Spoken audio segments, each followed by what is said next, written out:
The training floor was quiet in the way only serious places ever are. Not silent, but stripped of noise that doesn't belong. No music, no chatter, just the low rhythm of breath, the soft scrape of feet against the mat, the faint creak of wood responding to weight and movement. It was late afternoon, that narrow window where fatigue begins to reveal habits people don't know they have. Bruce Lee preferred this hour. Technique looks clean when bodies are fresh. Truth shows up when they aren't. He had been moving for hours already, not sparring, not performing, refining, small steps, minimal motion, testing angles most people ignored because they didn't look impressive. Chuck Norris watched from a few feet away, arms crossed, posture relaxed but alert. He wasn't a spectator. He was a professional assessing another professional, world champion, tournament tested, a man who understood pressure, timing, and what happens when theory collides with resistance. Chuck had seen Bruce move before. Everyone had. On film, in demonstrations, in controlled exchanges, fast, precise, different. But training rooms are honest places, and Chuck trusted them more than stories. He noticed how Bruce stood without stance, how his hands didn't announce intention, how his balance never seemed fixed in one place long enough to be targeted. It was impressive, but impressive and applicable are not the same thing. Bruce finished a sequence and stepped back, breathing steady, not labored. He looked smaller than Chuck, lighter, less imposing. Chuck had fought men bigger than both of them combined. He had stopped opponents who moved with explosive force and iron discipline. Respect was there, but so was skepticism, the kind that doesn't come from arrogance, but from experience. Chuck broke the quiet casually, almost conversationally. "Try that on me." It wasn't a challenge shouted across a room. It wasn't meant for an audience. It was said plainly, evenly, without hostility. That made it heavier. Bruce turned toward him slowly, eyes focused but calm, the way they always were when something real entered the space. For a moment, neither man moved. Two systems, two philosophies, two lifetimes of training standing a few feet apart, waiting to see which assumptions would survive contact. Bruce nodded once. No smile, no explanation, just acknowledgement. Seconds later, the room would be silent for a very different reason. Chuck adjusted his stance without thinking. It wasn't a pose. It was instinct. Years of tournament fighting had carved that response into him deeper than conscious choice. Feet grounded, center low, hands positioned to protect and strike in the same motion. He wasn't preparing to dominate. He was preparing to test. That distinction mattered. Chuck Norris did not need to prove he was dangerous. He already knew he was. Bruce did not mirror him. That was the first thing Chuck noticed, and the first thing that irritated him. There was no formal guard, no squared shoulders, no tightening of posture. Bruce looked the same as he had seconds earlier, as if nothing significant had changed. To someone trained to read bodies, that absence of signal felt wrong. It removed reference points. Chuck could not tell where an attack would come from because Bruce was not advertising readiness in any recognizable way. "You ready?" Chuck asked. Bruce nodded again. "Whenever you are." Chuck moved. Not explosively, not recklessly. He stepped in with control, closing distance in a way designed to provoke reaction rather than finish the exchange immediately. A probing attack, fast enough to be real, measured enough to gather information. His body knew how to do this without instruction. Against most opponents, this moment determined everything. Bruce stepped through the line of attack. Not backward, not away. Slightly inside, slightly off-angle, just enough that Chuck's technique continued forward while its target quietly disappeared. Chuck felt it before he understood it. The sensation of committing force and finding nothing where resistance should be. His second adjustment came automatically. Rotate, recenter, strike again. It never fully formed. Bruce's hand made contact, but not in the way Chuck expected. Not a block, not a strike. Placement, control at the joint, pressure applied with precision rather than strength. Chuck's arm did not hurt. It simply stopped obeying him. His balance shifted half an inch. That was all it took. In that fraction of a moment, Chuck realized something had gone wrong. Bruce was already gone from the line of return. Chuck tried to reset, but resets require space. Bruce had taken it another step, another angle. His presence now existed where Chuck's structure needed to be solid. The exchange had not escalated, but it had ended. Not with force, but with inevitability. Chuck disengaged instinctively, stepping back, not because he was hurt, but because he was no longer in control of the exchange. The room had gone quiet. No one had spoken. No one needed to. What had just happened did not look like a victory or a loss. It looked like a conversation that had been answered too quickly. Chuck exhaled slowly, eyes fixed on Bruce now with a different intensity. The skepticism was gone. In its place was something far more serious. Understanding arriving late, Chuck Norris stood still longer than anyone expected. Not frozen, not stunned in the theatrical sense, but deeply engaged in something far more serious. Recalculation. Fighters at his level don't panic when something unexpected happens. They analyze. And what had just happened in front of him refused to fit into any framework he had spent decades building. The exchange had been clean. No tricks, no speed exaggeration, no theatrics. And yet the outcome had been unavoidable. The moment Chuck committed, the situation stopped being his. He replayed it internally, frame by frame, not as memory but as mechanics. His entry had been correct, his posture solid, his timing disciplined. He had not rushed, he had not hesitated. And still, Bruce had been there first.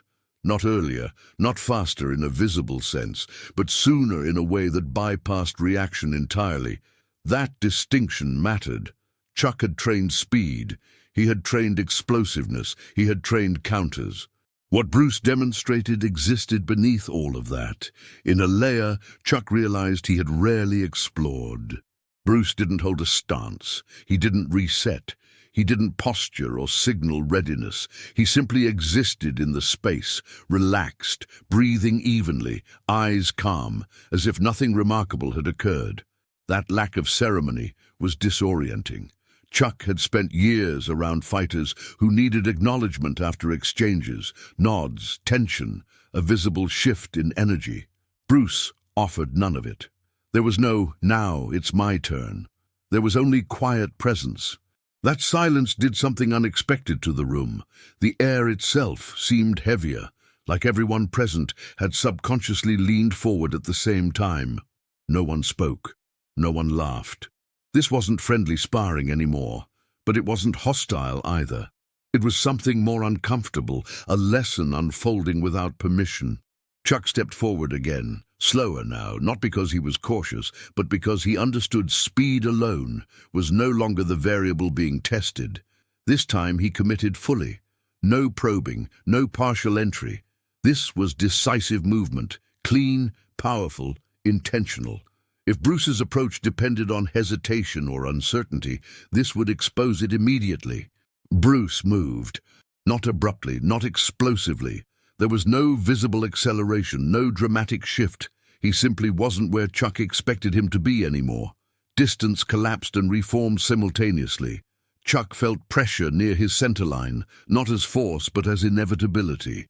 Bruce's hand hovered near his throat, another near his sternum, close enough that Chuck's body reacted before his mind could assign meaning to it. His muscles locked. Not from fear, from recognition. Every instinct screamed the same message. Continuing forward would be a mistake, not because Bruce would hurt him, but because Bruce didn't need to. Control had already been established. The exchange was over before it had emotionally begun. 3 seconds. Bruce stepped back first, as he always did, creating space, releasing control before dominance could turn into ego. The silence deepened. No one clapped. No one spoke. What they had witnessed didn't invite noise. It demanded processing. Chuck exhaled slowly, realizing only then that his breath had been held. His heart rate was elevated, not from exertion, but from something far more unsettling. Certainty had cracked. Not broken violently, but split cleanly down the center. Everything he knew still worked. His training was still real, his skill unquestionable. But it was suddenly obvious that there were levels beneath his own, layers of awareness he had never been forced to confront. Bruce finally spoke quietly, not instructional, not corrective. "Again if you want." Chuck shook his head once, slowly. Not refusal, acknowledgement. The silence that followed wasn't awkward, it was respectful. The kind of silence that follows understanding rather than defeat. What had happened wasn't about winning or losing, it was about revealing a gap, one that Chuck now knew he needed to explore. That was why the room fell quiet. That was why no one moved. And that was why, seconds later, the story would begin spreading, not as a tale of confrontation, but as a moment when two masters briefly touched the edge of something deeper, and one of them realized that mastery could exist without force, without noise, and without needing to prove itself. The conversation that followed did not begin immediately. It rarely does after moments like that. True recalibration takes silence first. Chuck Norris walked a few steps away, not to disengage, but to give his nervous system time to settle back into equilibrium. Fighters understand this instinctively. When something bypasses conscious reaction, the body needs a moment to catch up to what the mind has already accepted. Bruce remained where he was, relaxed, unguarded, neither pursuing nor retreating. He had created the space on purpose. Understanding cannot be forced. Chuck turned back after a long breath. His expression had changed. Not softened, not humbled in a theatrical sense, but sharpened. The bravado that often accompanies elite ability was gone, replaced by curiosity. The most dangerous emotion for an ego is not defeat, but clarity. Chuck spoke slowly, choosing his words with care, as if precision now mattered more than ever. "You didn't block," he said. "You didn't counter the way I expected. You weren't reacting to me." Bruce nodded, because reacting is already late. That sentence landed heavier than any strike could have. Bruce explained without lecturing, without posture, the way one professional speaks to another when there is no longer anything to prove. He talked about intention preceding motion, about tension forming before force, about how the body reveals decisions before the mind commits to them. He explained that speed, as most people train it, is a response skill, useful but limited. What he trained instead was interception, meeting intent before it becomes action. Chuck listened the way only experienced fighters can, filtering out words, focusing on principles.